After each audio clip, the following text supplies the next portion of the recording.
Hello class, this week we're looking at chapter 30, section 1. This is called Revolutions in Russia. Now, as we all know, the end of World War I, we see that Russia leaves early. Part of the reason why Russia leaves early is because Russia undergoes a revolution. They have the Czars, which is like their kings. They're basically being overthrown and are turning into a communist system, which we'll look at more in this chapter. Our objectives. We're going to describe the autocratic methods of Alexander III. Okay, autocratic meaning like a monarchy. The economic changes under Nicholas II. We're also going to look at the crisis that leads to March Revolution and the end of Czar rule. Czar, again, is like the Russian king. We're going to summarize what the Bolshevik Revolution was and what the outcome was. And lastly, we're going to look at Lenin, what Lenin does, and how does Stalin end up becoming the leader of Russia. Tsars resist change. End to the reform. So what's happening is we have many czars, as a way to keep their power in Russia, are trying to reform their rule. What ends up happening is in 1881, we have one czar, whose name is Alexander III. He does not want to reform Russia. He is trying to strengthen the autocratic rule. Now, what autocracy means is that one person is the head of the government.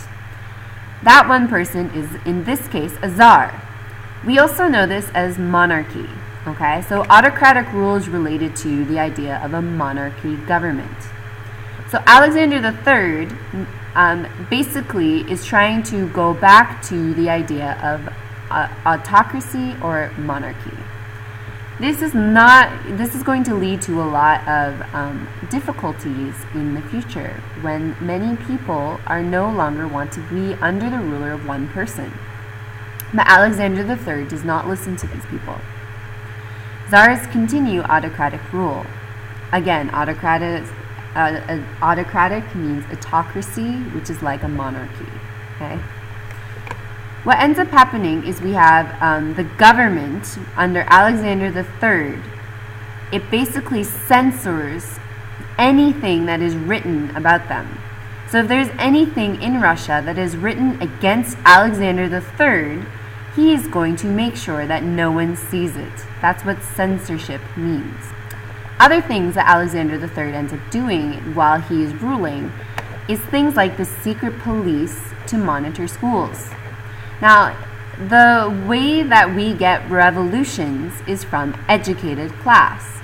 The reason why Alexander III monitors schools is because he believes that is where revolutionaries are going to be. They're going to be learning. If you learn more, that is when you start to fight and question who is in power. If you can imagine, every student has a detailed report from their teacher. So for example, if I suspected that one of you in my class may be a rebel in the future, I would report you to Alexander III and the government, and they would keep an eye on you. This is the type of rule that you would have. The other thing in Russia is we have many non-Russians who live in Russia are not treated very nicely. One example would be the Jewish people. Now, as we see, many of these Jewish people, they end up being sort of persecuted in Russia at this time. They're not only persecuted in Russia, we also see them being persecuted in Germany, which leads to World War II. But this is happening in Russia as well. In fact, not only did Jews were a target and were treated harshly, we actually have people, government-backed pogroms, which are a mob of people actually rebelling or persecuting Jews in public. Okay, so we have a mob of violence against Jews in Russia. The last thing is eventually we have Alexander III die. And in 1894, we have another czar named Nicholas II. Again, he continues in Alexander III's ways. He rules autocratically, which means, again, like a monarchy or a king with absolute power. So here's an example of Nicholas II. And here we have is Nicholas II with his family. As you can see, they look quite rich in this picture. Russia industrializes. So we all know already that Russia industrializes quite a bit later than many of its European counterparts. Again, that is one reason why they had to leave the war. Russia was not as industrialized as other countries like France, England, and the US. But what happens is we do see a rapid industrialization in Russia a little bit later. So it's happening between 1863 and 1900. Now, if you think of industrialization in Britain, we're looking at the 1700s when Britain is industrializing. In the US, we're looking at late 17 to 1800s. So you can imagine that Russia industrializes almost 100 years later than many of the other countries. This, of course, makes Russia still lag behind many of these countries who've been already industrialized for years.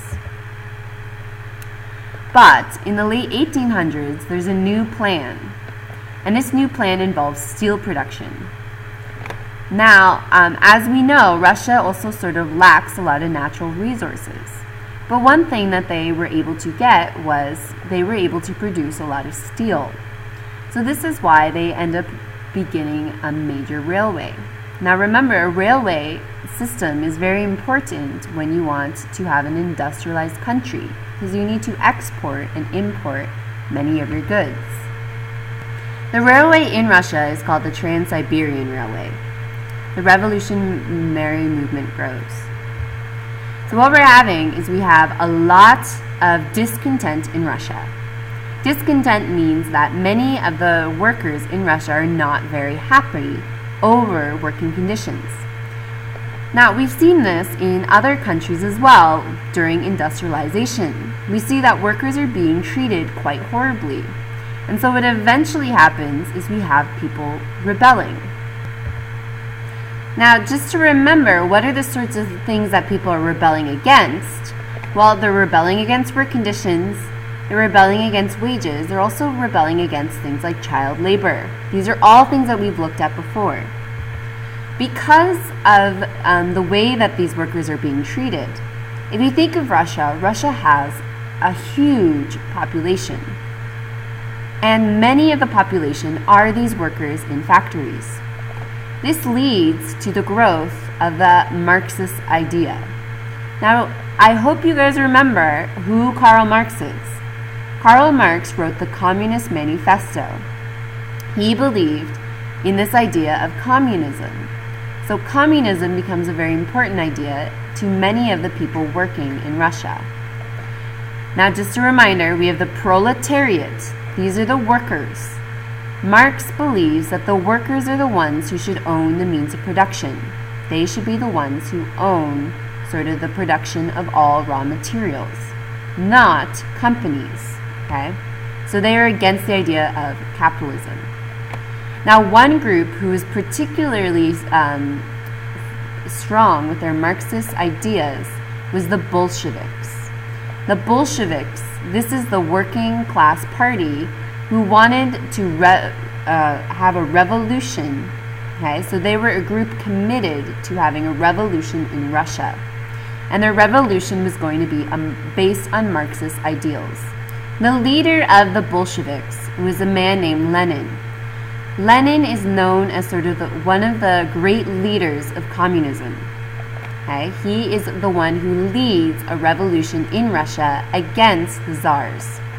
So Lenin, Bolshevik leader, and the reason why he's so successful is he's very good at organizing, and not only that, he's actually very good at speaking with people. Okay, so he can really be able to stand up in front of a group of people and get them to support his ideas. Here we have is Lenin. Okay, he's a bald man. He has very distinct features. And you'll probably end up seeing him everywhere now that you know who he is. Prices at home and abroad.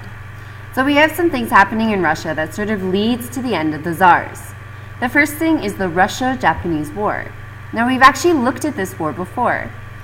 If you remember, we have the Russians and Japanese are fighting for a part of China known as Manchuria in the 1990s.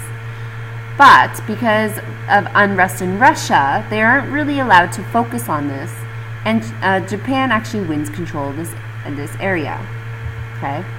Another thing that ends up happening early on in the 1900s is called Bloody Sunday. It's the Revolution of 1905. Now, if we remember, we have Nicholas Czar. The Czar Nicholas I is still in government. And what's happening is many workers are very unhappy with the conditions in the factories. So we have 200,000 workers are marching onto the Tsar's palace. And what they're doing is they're demanding for workers' rights. What ends up happening is that Nicholas II orders his army to fire, killing many people in the crowd. This is called a massacre. This leads to unrest. And basically, Nicholas II is forced to make reforms, whether he wants to or not. Now imagine, Russia has millions of people. If millions of people heard about innocent people being killed just because they're demanding more rights in the factory, that would cause great stress on Nicholas II. As one of the reforms that Nicholas II does is he makes the Duma. This is Russia's parliamentary system, and that meets a year later in 1906. The Tsar is basically, though, Nicholas II, he's still really unwilling to share power. So even though he creates a parliamentary system, which is a system where people can vote in representatives, he basically dissolves it only in 10 weeks because he doesn't really like to give up his own control. Here we have our actual footage of Sunday Bloody Sunday. So as you can see, many of these people are just being shot down. These are innocent workers. Here we have the workers in the background and Nicholas II's soldiers in the front shooting them down. Another crisis that ends up at home is World War I. Now, we just spent about 4 weeks on World War I. What's happening is, we already know Russia has many losses during World War I, and this is showing the government's weakness. So Nicholas II does not want to give up on World War I, even though everyone else in the country wants him to back out. His wife, while Nicholas is at war, is the one who's controlling the government. Now, Karina, she is sort of influenced by this man named Rasputin. Now, Rasputin is a very curious guy. He calls himself a holy man or a healer. Okay, and what Rasputin does is while he's influencing Tsarina, many of the rich nobles in the area hate him. They hate that he's controlling her. So Rasputin ends up being murdered. After that, the army also loses effectiveness, and Russia, as we know, backs out of World War I early. So here we have is a picture of Rasputin. Now, as you can see, Rasputin is one creepy looking dude, okay? Look at those eyes. Those eyes are creepy looking eyes, okay? And here we have a sort of a political cartoon where Rasputin sort of has taken control of the queen. This is Tsarina, and Nicholas II, who is kind of gone or missing in action, okay? So he ends up being murdered. Now, I'm going to post another video talking more about the Bolshevik Revolution. There's a lot happening in this chapter. It's a little bit of a long chapter. But I want you to answer one question in this chapter. The question I'm asking on this video is, why did entering into World War I prove to be a devastating or bad move on Tsar Nicholas II's part? Okay, so please comment on the video, either comment on video or show me in class.